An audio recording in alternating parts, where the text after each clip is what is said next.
जंगलपुर में सुबह का समय था। पेड़ों पर धूप की हल्की किरणें उतर रही थी और पक्षियों की आवाज से सारा जंगल गूंज रहा था। तभी अचानक पूरे जंगल में चर्चा फैल गई। बंदर मोहन इस बार सावन में कावड़ लेकर बद्रीनाथ धाम जा रहा है। सब जानवर हैरान थे।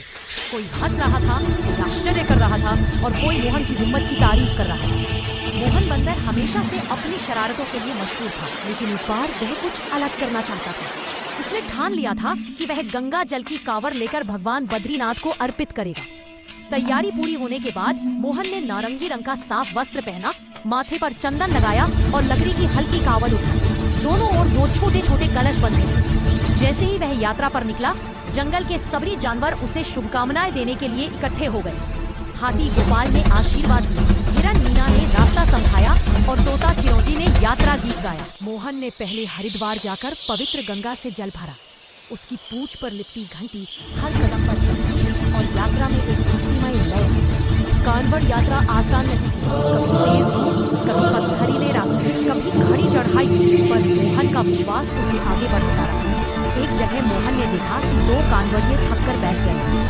मोहन ने अपनी केले की ऊर्जा उनसे बांटी और हिम्मत बढ़ाई। आगे जंगल वाले रास्ते में एक छोटा सा पुल टूटा हुआ था। सब यात्रियों को डर था कि कैसे पार जाए। मोहन बंदर ने अपनी खुट्टी से पेड़ों की डालें जोड़कर एक मजबूत रास्ता बना दिया। सभी कांवड़ियों ने उसकी खूब प्रशंसा की। यात्रा के बीच मोहन कई जगह रुककर मंत्र जाप करता। ओम नमो नारायणाय। उसकी आवाज सुनकर छोटे बच्चे और दूसरे भक्त उससे प्रेरित होते। कभी कभी वह थक जाता, लेकिन कलशों को जमीन पर नहीं रखता, क्योंकि ये कांवड़ की मर्यादा थी। वह पेड़ों की टहनियों से लटक कर आराम कर लेता और फिर आगे बढ़ जाता। लगातार कई दिनों की यात्रा के बाद आखिरकार वह बद्रीनाथ धाम पहुंचा।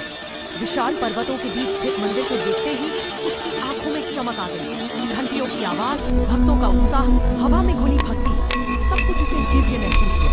मोहन ने गंगा जल भगवान बद्रीनाथ को अर्पित किया और मन ही मन कहा, हे प्रभु, बस मेरे जंगल के सब जीव सुरक्षित, खुश और स्वस्थ रहे। जब मोहन वापस लौटा, पूरा जंगल उसके स्वागत में सज गया।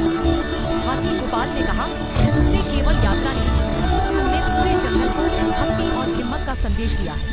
मोहन मुस्कुराया। अब वह सिर्फ शरारती बंदर नहीं था, बल्कि साहस और श्रद्धा का प्रतीक बन चुका था। और तभी जंगल में कांवड़ यात्रा की परंपरा शुरू हो गई। सब मोहन से प्रेरित हो गए। वीडियो बढ़िया लगा तो लाइक, शेयर, कमेंट और चैनल को सब्सक्राइब करो।